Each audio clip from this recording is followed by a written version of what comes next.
Have you noticed how utterly exhausted you are? This is a common problem when we get out of toxic relationships that we just feel wiped. There's this, actually, it happens during the relationship. I actually misspoke. This is a common experience during and after a toxic relationship. But today we're going to be focusing on why there's so much fatigue when you're in an abusive relationship, what's actually going on that's causing the exhaustion. But in addition to that, we're also going to talk about what survivors mistaken their exhaustion for. I mean, what do we often think that it is, and how do we interpret the exhaustion? We're also going to be talking about how to uncover your reasons for your exhaustion.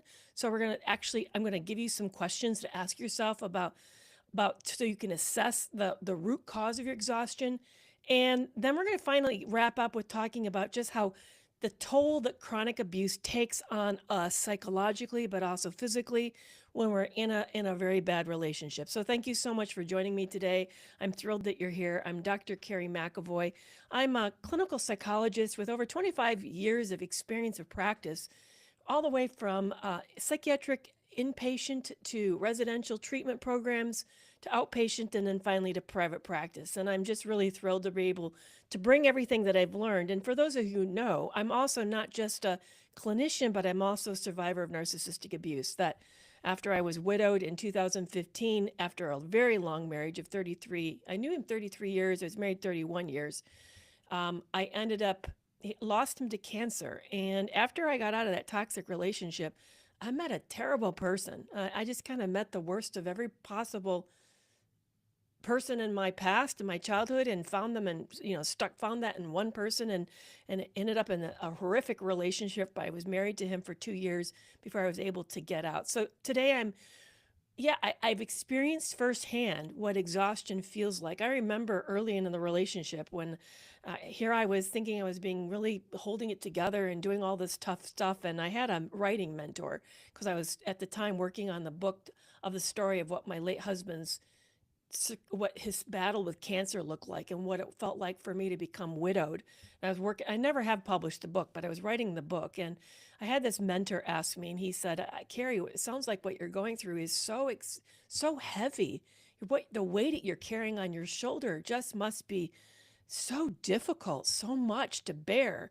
And I remember thinking, no, I can do it. I can do it. This is okay, because I was so invested in the relationship that I really wasn't paying a whole lot of attention to the cost to me, what was happening inside me, and the effect that it was having on me. So today I want to talk about, after having survived that fatigue and that exhaustion, I want to talk about why we as survivors feel it in this relationship, what's causing it, but also how to recognize it as well as what to do about it. So here are the 7 key sources of exhaustion. And if you guys happen to see the video I posted earlier today, I identified the first 3. So we're going to repeat the first 3, but then I want to introduce the second 4 that I didn't get into in that video. The first is you're hypervigilant. Your body knows that something is wrong. You're in a state of fight or flight because it senses something is just off, that you don't feel safe. Thank you so much, Leslie, for that gift today. What a beautiful rose. They shift what roses look like on TikTok, and they're so pretty. Thank you so much. But there's this vigilance that you're experiencing, and that vigilance is causing you to as a result to just be in a chronic state or fight or flight.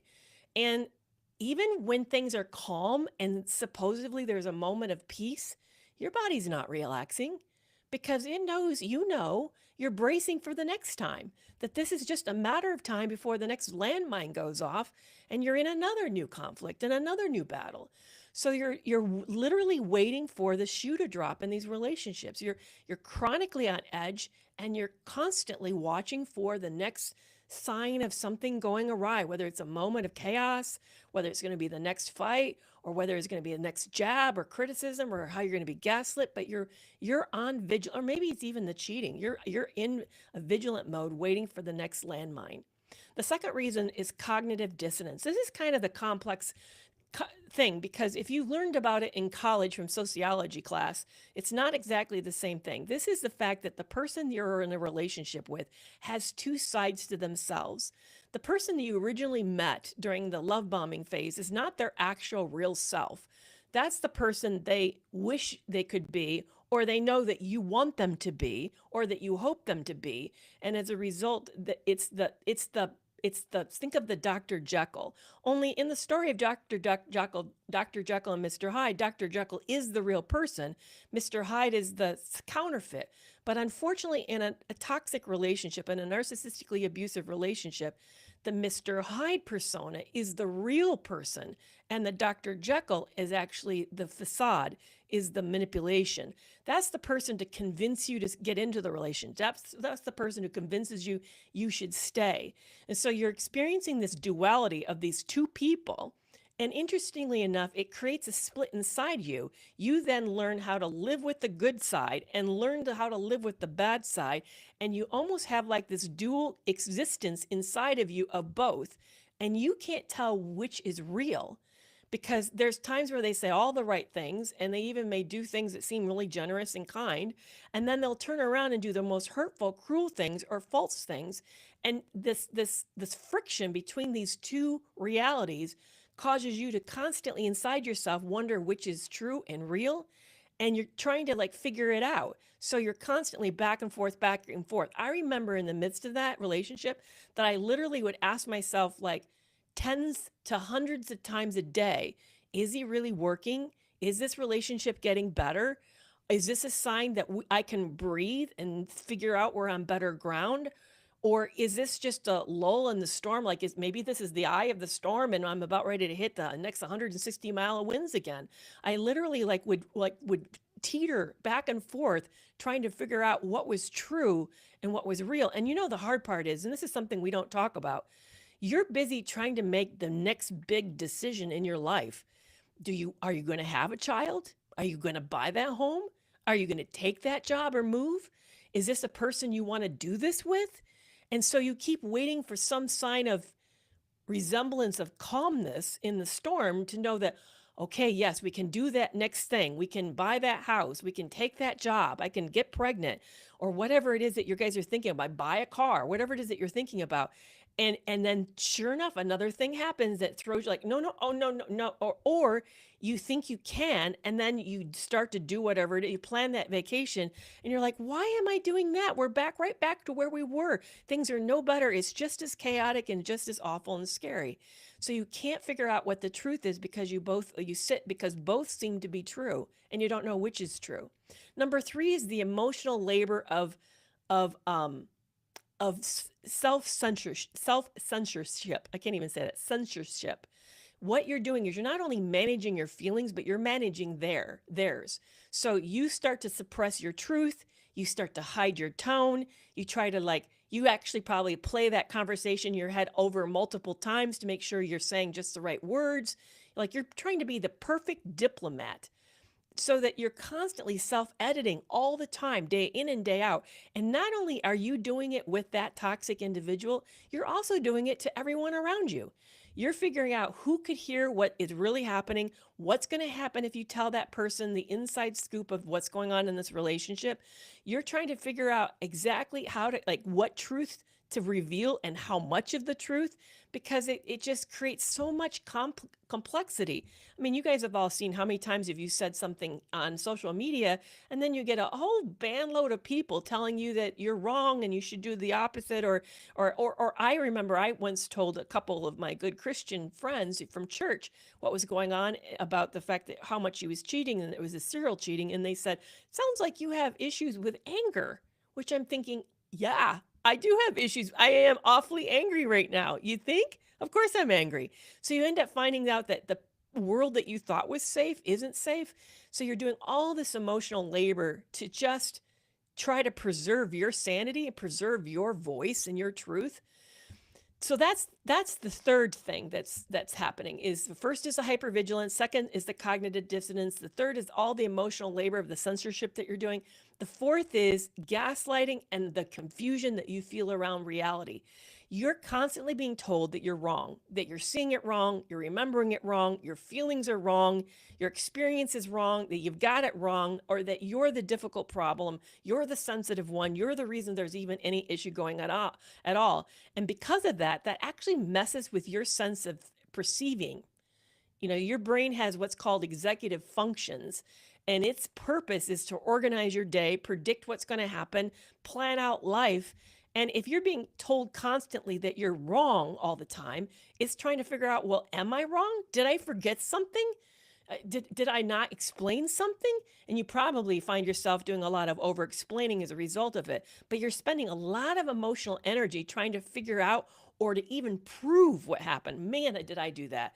I went to such efforts to prove there. I cannot tell you the number of times that I would stay awake at night so that I could sneak over to his side of the bed to get on his phone to see if I could download it to my laptop so I could pour over it when I had some moment of free time to figure out how much he was lying or not lying. It was crazy because I kept thinking what we were experiencing wasn't real. Now, the sad thing was I couldn't find the truth really very well. But until it was all said and done and over with, and then when I finally had a lot of time and I could really go back, I found out I was right on all of it. When I thought he was cheating, yes, he was cheating. I just couldn't prove it in the moment because I didn't have enough spare time because he didn't give me any privacy.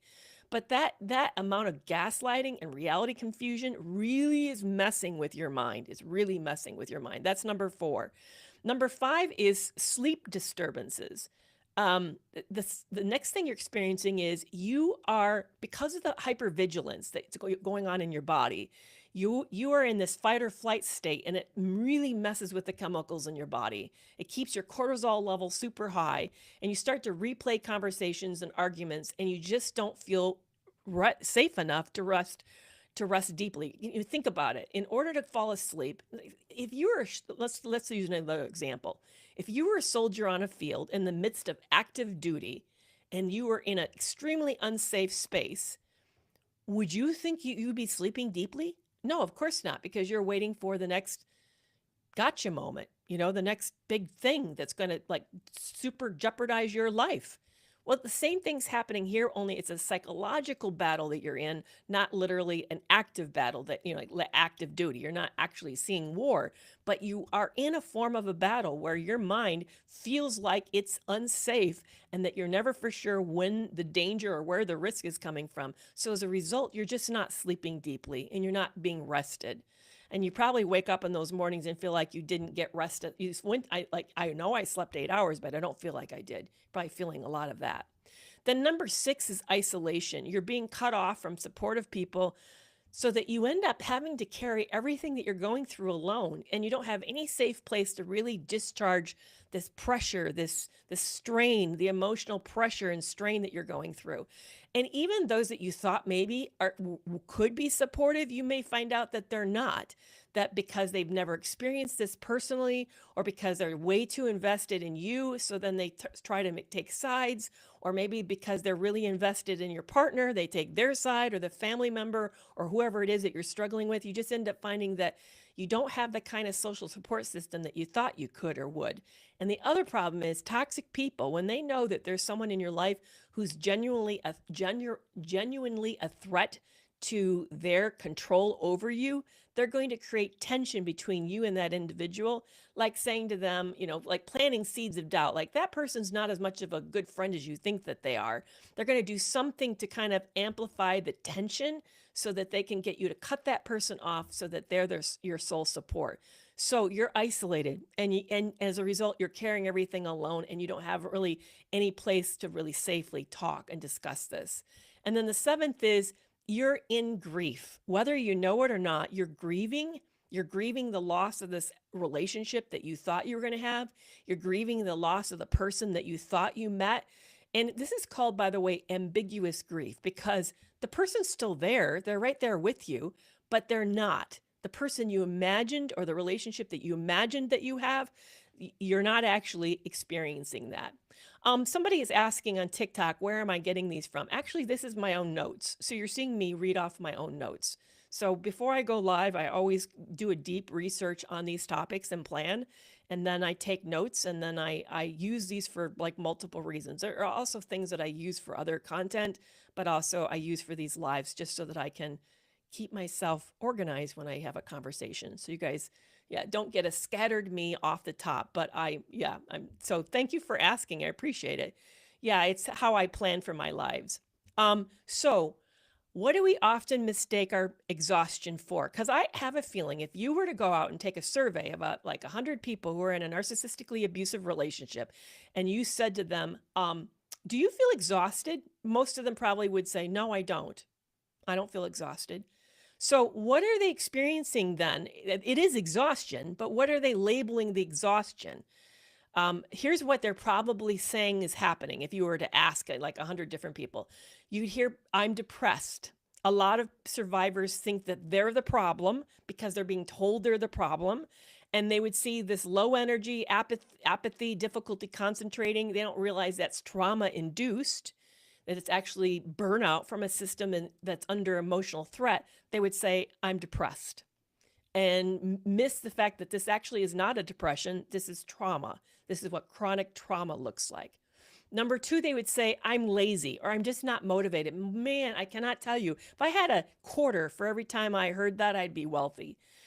Because the fatigue is so pervasive and so intrusive, the survivors blame themselves for not snapping out of it. They don't realize that there's a severe depletion from chronically managing a volatile environment, and they just see themselves as apathetic or lacking initiative, or they just don't have any mobility or any motivation and mobility, or there's a word I'm looking, volition. That's the word I'm looking for. They don't have any volition, no like spark. They don't have a spark to work off of. So they would just say, I'm lazy. I'm just not motivated. I just can't seem to get things done. Or I also, you know what? Some people would say, I think I have ADHD because I'm so scattered that I start to do something and then I can't finish it. So there must be something wrong with my attention, my concentration. So they would somehow like blame themselves and see it as a psychological condition instead of seeing this as a trauma response. Number three is, I think I'm just getting older, or there's something wrong with my body. So they'll often just say that their physical tiredness or pains due to aging or health reasons, not related to the chronic stress that's affecting them from the load that they're carrying. I know for me, I actually fell. I was out walking one day on the sidewalk, and I just collapsed. My knees hurt all the time. I was I was in so much pain, and I just chalked it up to, and it is true. I was living in Mexico at the time, and they have tile everywhere, so the floor is really hard. And I'm used to American houses with our wood floor, which actually has a little bit of give. And I would just say, oh, it's due to the living on tile or living on a hard surface. It's just affecting me because of my age. I did say that, affecting me because of my age. I had no idea it was a consequence of the chronic stress. Number four is, I'm just being dramatic, or maybe I'm just too sensitive. So they minimize their distress, especially if they're experiencing a lot of gaslighting. So they end up believing they're just overreacting, which leads them to dismiss real symptoms as emotional weakness, when it really is the effect of the chronic stress and trauma they're experiencing. Number five is, they would just say, I just need to try harder. It's my problem and I'm just not doing enough.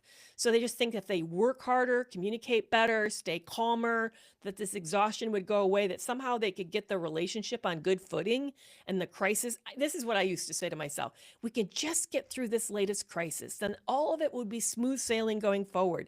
Not realizing, guys, it just goes from one crisis to the next. You never not be in a crisis when you're in a relationship with a toxic person. Because the problem isn't the crisis. The problem is your partner or family member. And they're going to keep this going because they're impulsive. They like novelty. They tend to lack good insight. They don't tend to think about future consequences. For all of that, they end up making one bad decision after another. Thank you so much for that gift, Crystal. I appreciate that. And the sixth thing is, we often say, it's because I'm just not doing enough good self-care. We'll say to ourselves, I should be doing more yoga, or, you've told me to journal and I'm not doing it, or if I would just go to therapy, we'll get better. But unfortunately, living in active survival mode there's no amount of self-care that's going to replenish you to get over that. Honestly, there really isn't. Now, I'm not telling you not to do those things because those things are really good things to do. I want you to do those things. Thank you so much, Maddie. Appreciate that. I want you to do good things like that, good self-care, but the self-care is not going to stop the fatigue because the fatigue is because of what you're experiencing and the situation you're in is still going on. So, I promised I was going to tell you how to know whether or not what the reason to uncover the reason of your exhaustion. I want to help you uncover the reason for your exhaustion. So here are some questions that you can ask yourself. And notice which ones you guys say yes to.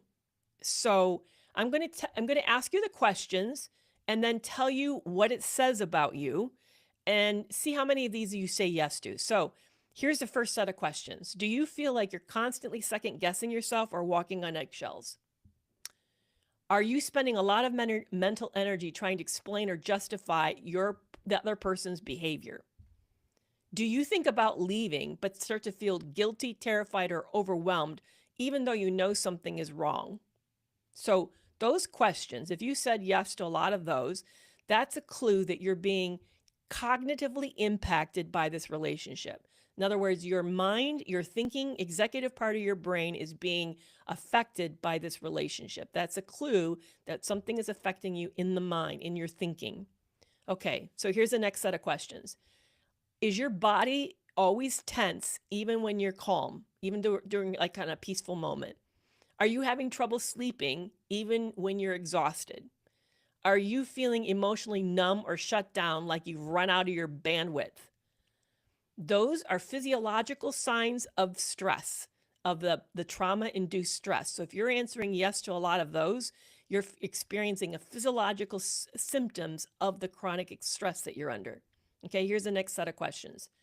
Do I feel tired after the interactions with this person, even after short interaction?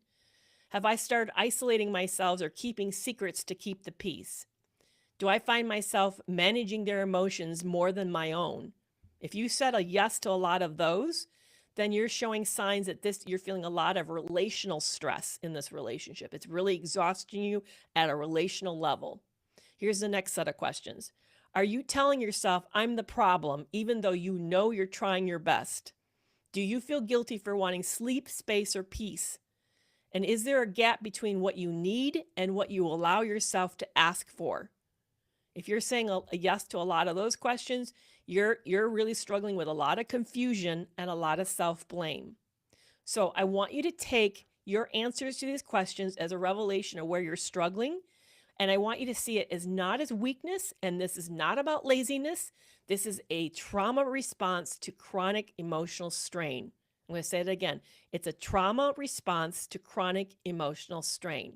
So what do you do if I'm identifying you and you really can relate to what I'm saying? How do you reduce the toll of chronic abuse while you're still in the midst of a toxic relationship? Because I know, I'm going to say this Dr. Ramani said this, and I just really loved it, and I totally resonated with it.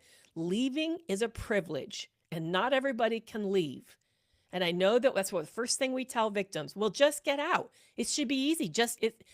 It's never easy to leave a relationship. I don't care who you are or how healthy this relationship is. Leaving is messy. It's never easy to leave. But when you're in a dangerous or a toxic or a relationship with an emotionally immature person, oh my goodness, the risks go sky high and the difficulty goes sky high. It is not easy to leave. It is not easy to leave these relationships. I get so frustrated with our persistence that leaving is the solution. And you know what? Most of you who leave, the abuse does not stop. It continues on into some format afterwards, whether it's financial or legal or custodial. I mean, these people just really know how to mess with us, or they stalk you. It's just not that simple as getting out of these relationships. So here's how to reduce the toll of chronic abuse while you're still in the midst of a toxic relationship.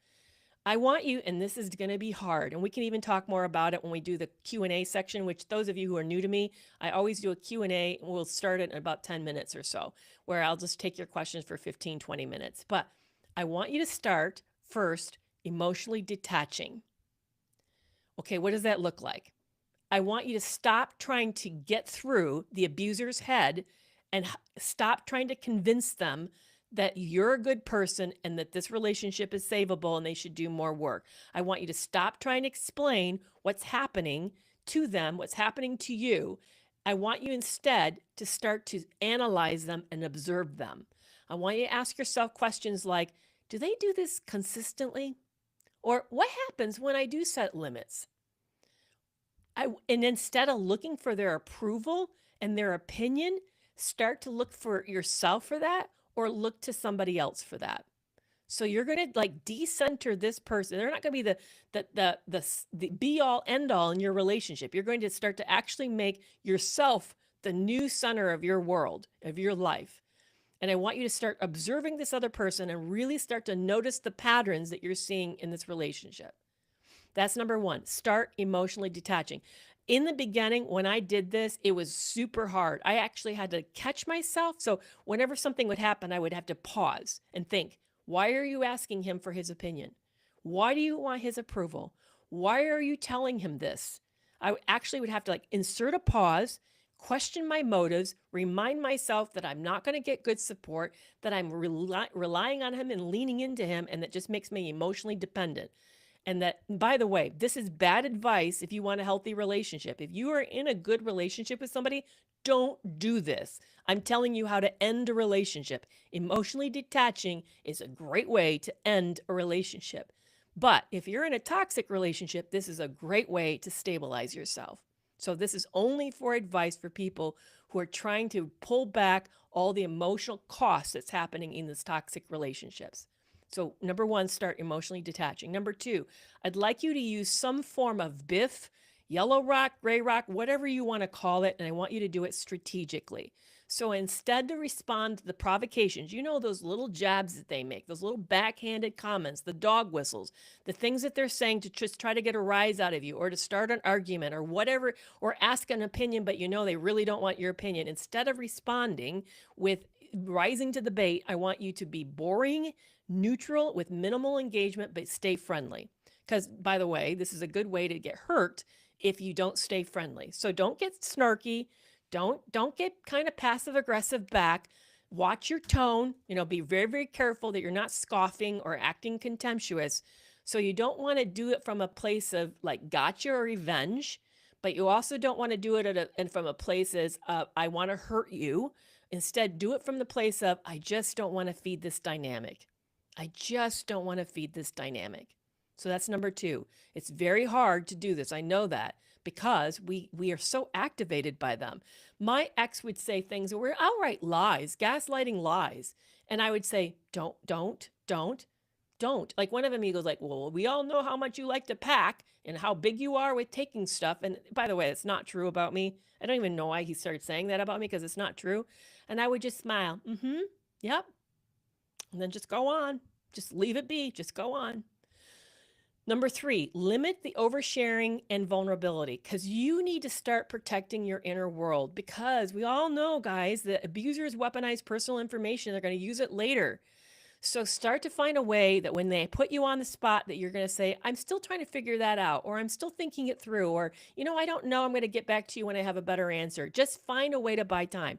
Here's something it hit me today. I was talking to one of my clients, and I do, by the way, offer private VIP support for 4 sessions a month with tech support and constant. I use prompts, and we help at individualized, customized recovery plan for you. So if that's something that you're really interested in, let me know. But so I was talking to one of my clients, and it hit me that the reason her partner wants all this personal information is because he's saying to her, you're not allowed to have a private self.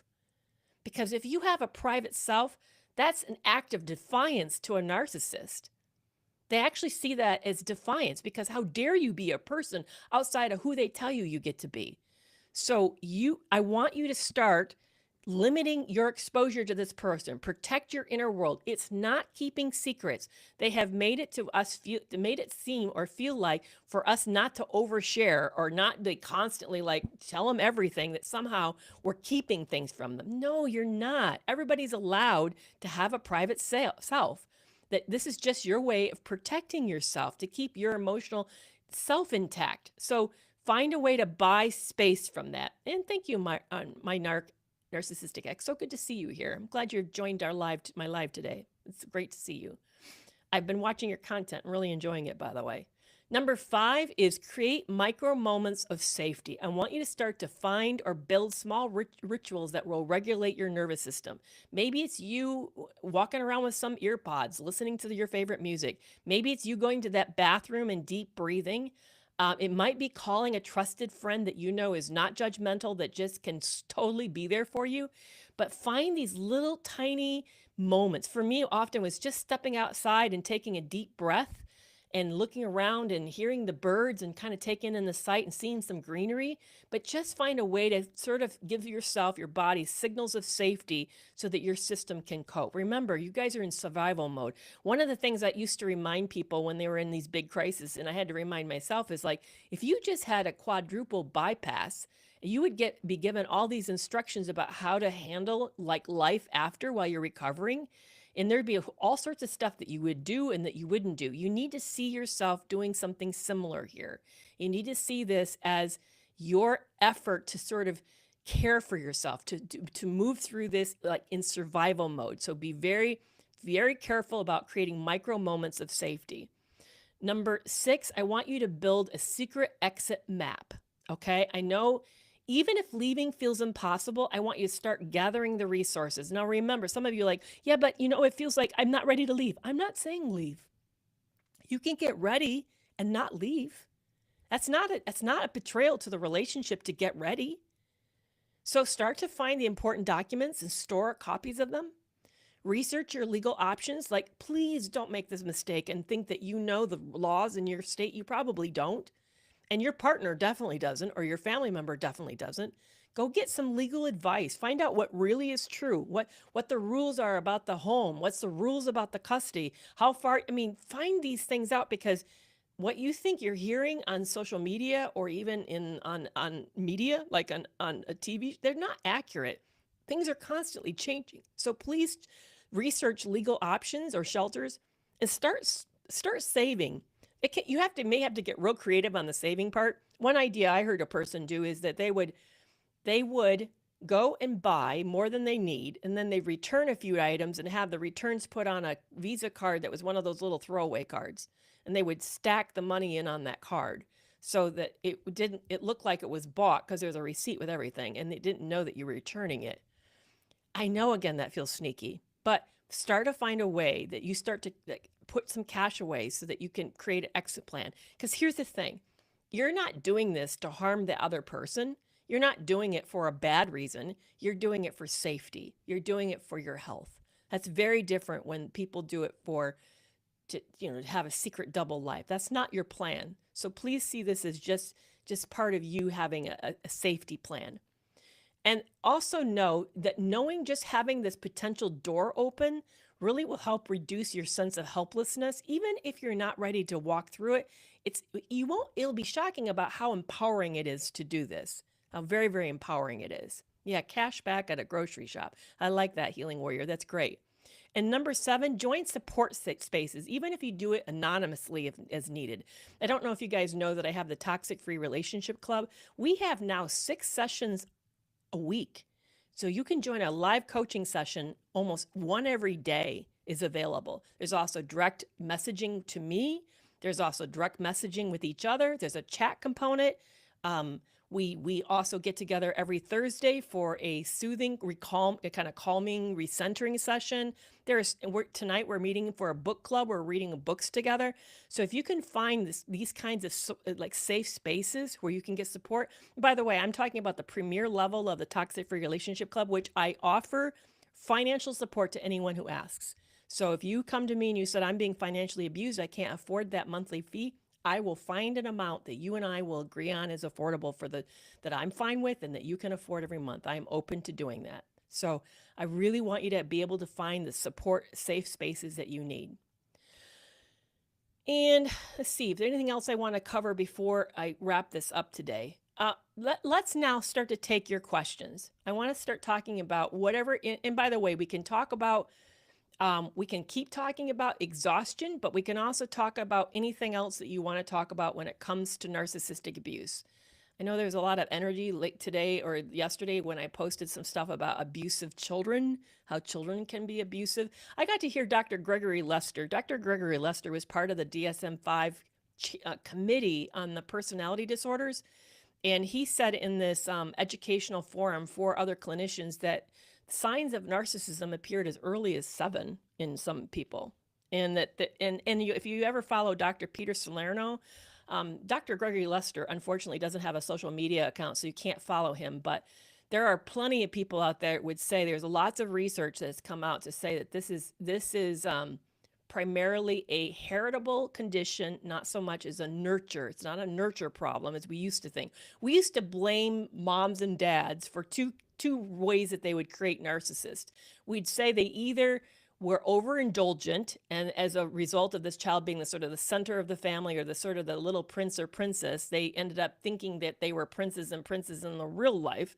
Or we would say that it was based on trauma and that was the explanation, that this is a extremely ashamed self that doesn't have good defense mechanisms, so they overcompensate by being sort of have this grandiose self. But unfortunately, that's actually, if you think about it, if you think of all the number of kids who've been raised in either of those conditions, how many of them actually turned out to be narcissists? It's not a very strong correlation. It's definitely not causal, but it's very, very poor correlation. Oh, I appreciate that. So 4 Seasons on YouTube, it says Karen Mitchell. By the way, Karen Mitchell is an amazing person. If you guys don't know who she is, I think we should know who she is. Karen Mitchell has been doing a lot of analysis, a big research out of Australia, actually. It's called the Kalmor. It's Kalmor Institute, Kalmor Institute. She's been doing a lot of meta-analysis on the makings of toxic and predatory people. So I would love to have her on the podcast. If any of you guys know her, I've actually sent an invite out to her for Breaking Free from Narcissistic Abuse. By the way, I'm taking a break from that for the summer. So if you guys are looking for me right now, you won't see any new episodes drop until August 18th. But I would love to have her on for the fall. And I'm trying to reach her to see if I can have her on the show. But yeah, she's very, very good. So thank you for mentioning that. So what is your question for me today? What is it that you would like me to you talk about? Can they recognize their trauma and change? So that's a really great question, Farah. Thank you for asking that. So, you're talking to somebody else. Trauma does not cause narcissism. It doesn't cause narcissism. I wouldn't even say there's strong correlation for that. A lot of it, it's really easy to actually test that question out. Think of the number of us who had trauma, a lot of trauma in our lives, and how many of us have actually become narcissistic as a result of it. We just typically don't. If anything, we become fawners, people pleasers. We tend to then pick up people who are abusive. So it's not the trauma itself that's causing it. They think it's due to deficits, personality deficits. So when you are born, you have a whole lot of innate traits, and you can see them in infants. If you watch an infant, you can, I had 3 sons. Somebody asked me I know that person was being snarky and asking me sort of like, well, how many kids did you raise?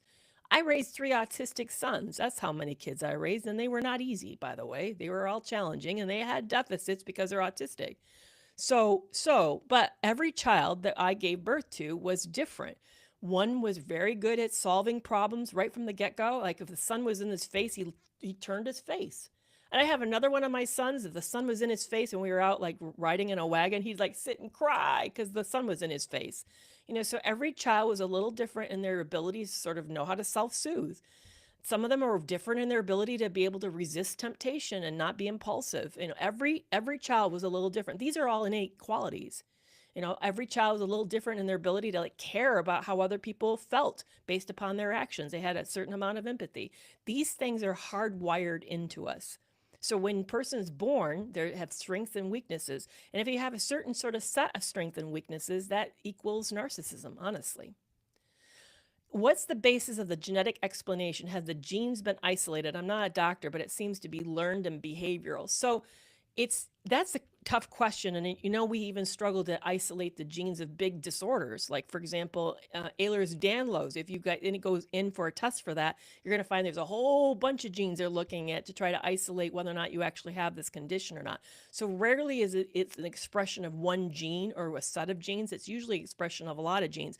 And then it gets really complicated because of epigenetics and protein expression. So a lot of this is hard. What we know, though, is we can watch based on twin studies, and we can even see whether or not these people are raised in different environments and the environments have an impact or not. So based upon that, they're making conclusions. Again, they can't say it's causal, but they can say there's a strong correlation. So there's a strong correlation that especially some of them, like grandiosity, is highly inheritable, up to 70% I think. So not all the qualities of narcissism. There's actually a research study. If you guys find the original video that I created, I listed the research studies underneath of it so you could go and look at them. They actually broke it down, like I'm trying to like I said, grandiosity, entitlement, cruelty, sadism. They looked at these variables and saw what degree is it heritable from one generation to another or across twins. And they found that some of them are very inheritable and some of them are not. But yeah, it cannot be, it can't isolate. I doubt they'll ever isolate specific genes for this, honestly. I would say it's a set of pattern of things. Will we get there with AI? Yeah, I think we'll get there. But here's the other problem.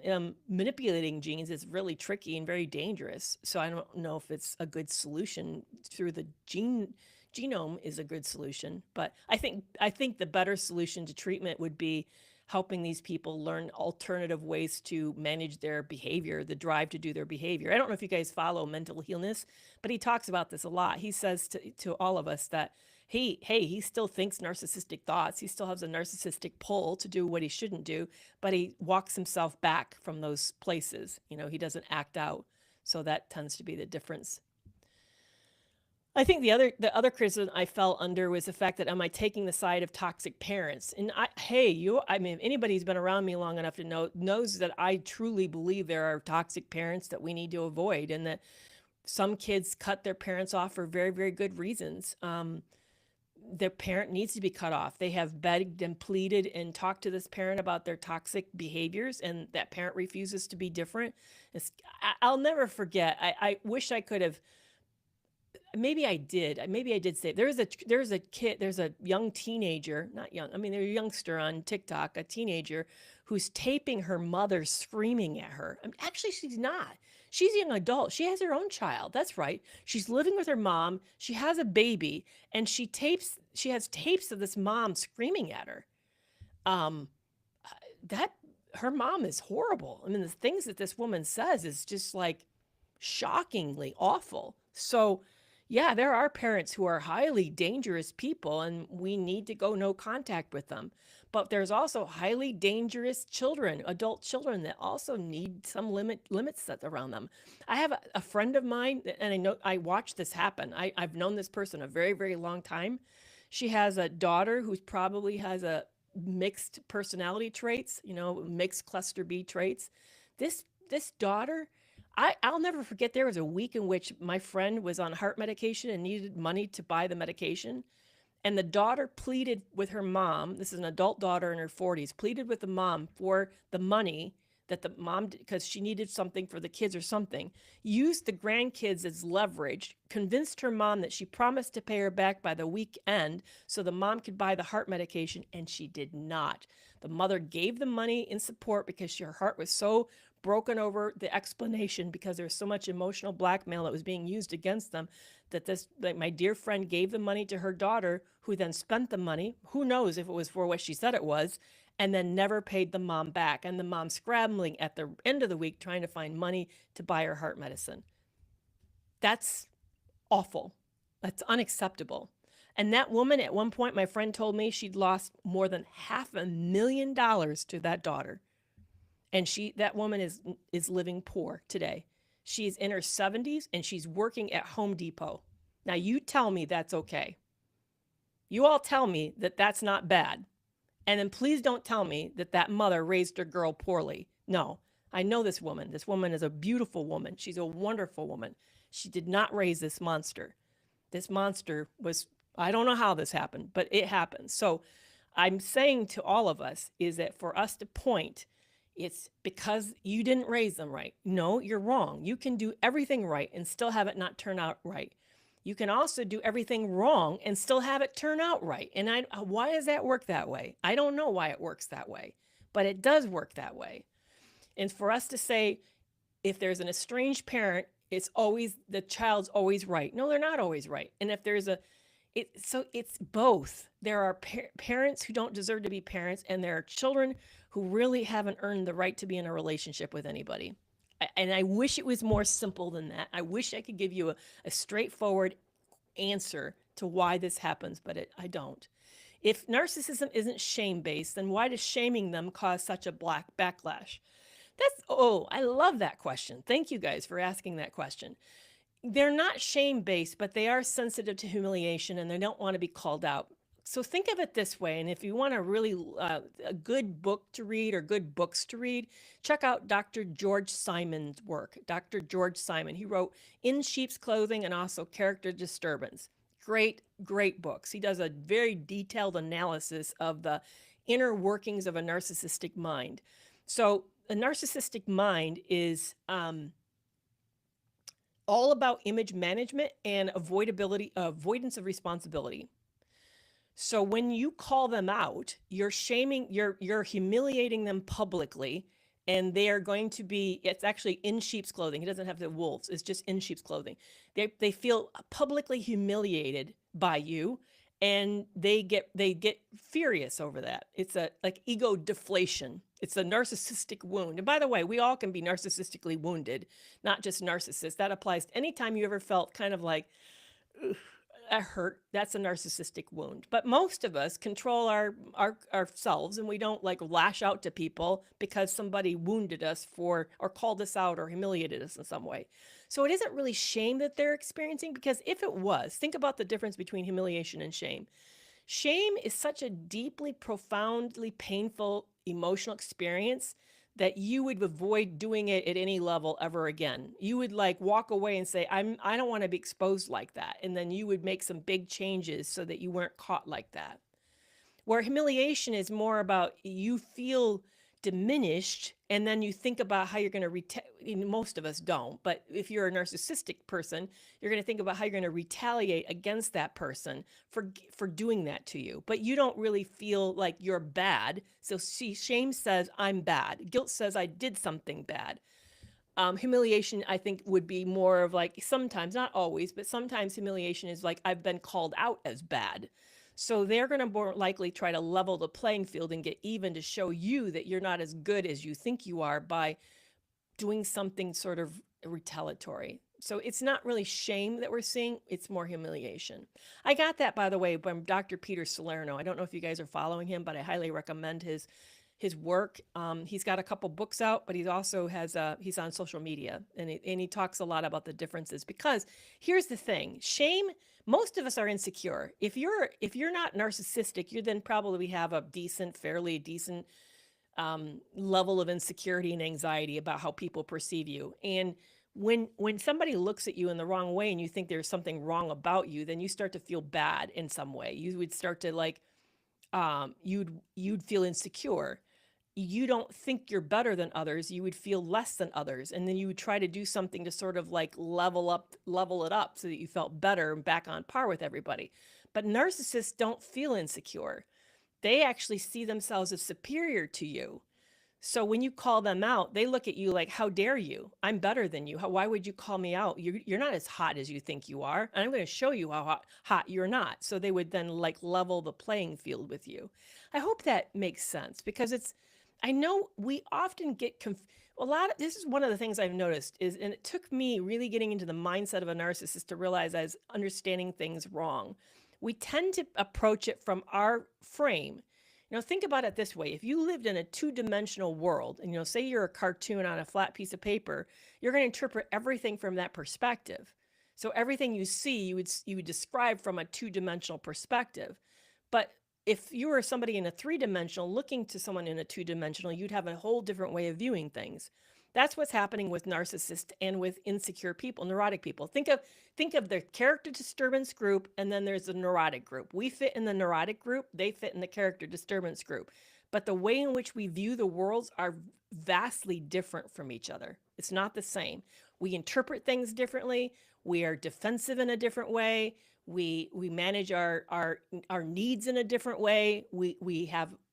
Our motivations are different. It's just very, very different. Yeah, I agree with you. Somebody said on YouTube that shame doesn't lead to reparation. And that's how do you know if you got a healthy relationship.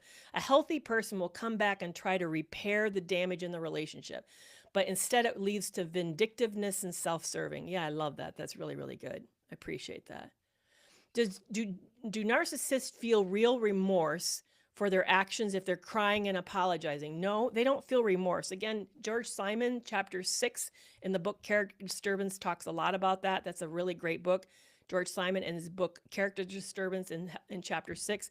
He would say it's all about image management and again, responsibility avoidance. So what you're probably seeing around that apologizing and crying is an effort to stabilize the connection with you.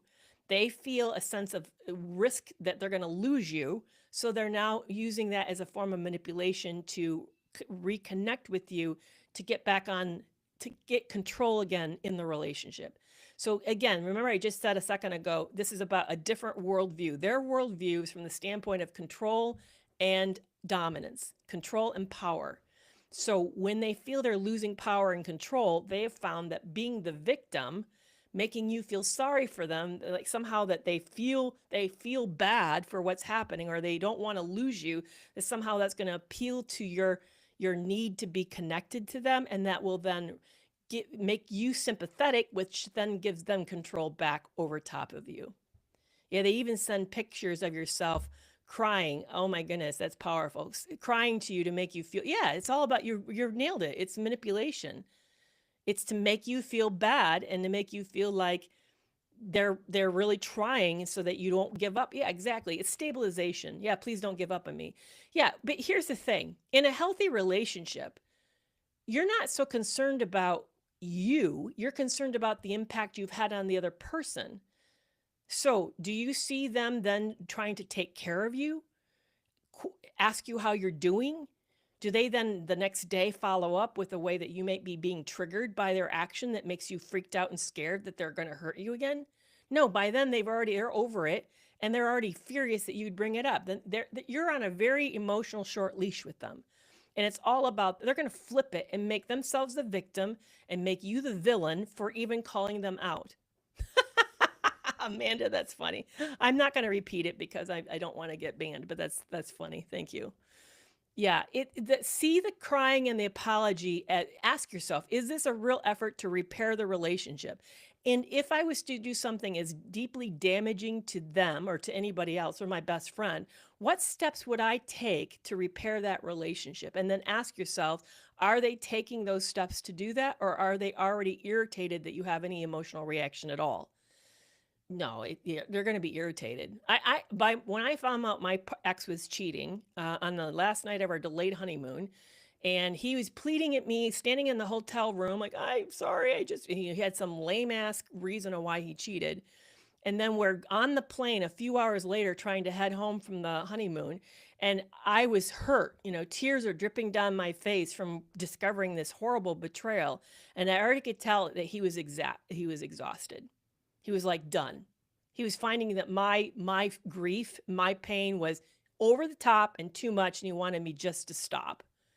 So if you feel that kind of irritability with you for having a reaction to something terrible they did with you on you, that's not an apology. A real apology, this is what I love about the word repentance. And I know it's a Christian word, but the real repentance means to turn and go the opposite direction. Do you see this person turning and going in the opposite direction? No. You just see them trying to shut you down and stop whatever consequence might be coming. That's really what it is. It's an avoidance of consequences. Yeah, so I feel like she smeared me to everyone and I have no one left and it's so painful and lonely. That often happens, guys. It is the smear campaign. You guys may not have realized it started the day they met you. They created a scenario how they're going to turn and twist who you are as a person to explain what they're doing and why things went the way they went from the moment they met you. You just didn't weren't aware of it. It didn't get, it was already, they're like, yeah, she's so, you, something happens in public and you react and they don't know the backstory of that you just got dog whistled, and you react in some way, and your partner will look to the friend and give them a side eye and say, yeah, well, you know how sensitive they are, or you know how they really don't like to do X, Y, or Z, or whatever. They're already started this, but it really ratchets up when you get ready to leave. Then they start like really rolling it out. I mean, if you guys ever watched Dirty John season 2 about Betty and Dan Broderick, I mean, he started way before he left her, way before he left her. This story about how crazy she was. He even got her hospitalized, guys. Can you imagine? But yeah, they do that. So I'm really sorry that it's happening to you. And it's what I would say, you're not gonna, if the people around you believe this person, they have their reasons. It may be they're under that person's spell. It may be they can't afford to tick that person off. They may benefit from that relationship. But to me, I would take that as a sign that's never been your real friend. And it may be the sign that you need to start really looking outside of your circle for new relationships. I I'm glad I'm not telling you to do this, but I'm glad I moved, honestly. I'm glad I started over. I needed to have a fresh place that didn't know me, didn't have any history with me. I really need that kind of distance from this relationship. So, but I know that's not always an easy solution for everyone. But I would say, see the people who believe your partner or that your family member's story, whoever it is, it's toxic. If they believe that person, then they were never friends of yours, never friends of yours, which is really, really painful. Yeah. Yeah. A lot of us, I was the same. Somebody's talking about how they really wanted out and how desperate they got that they wanted out. I got really desperate too. I was definitely praying for an end of my relationship. I didn't feel like I could do it. I know a lot of us, when we're in the midst of that trauma bond, we don't know if we can. We just feel so trapped, so trapped. And like we're going to lose everything. And this person's going to make sure that there's mutual mass destruction. And there often is. They often do horrific damage to us financially and personally, interpersonally, which is again one of the reasons why we find it so hard to leave, is because they just tear us down so bad, so bad. Well, guys, this has been a really great discussion today.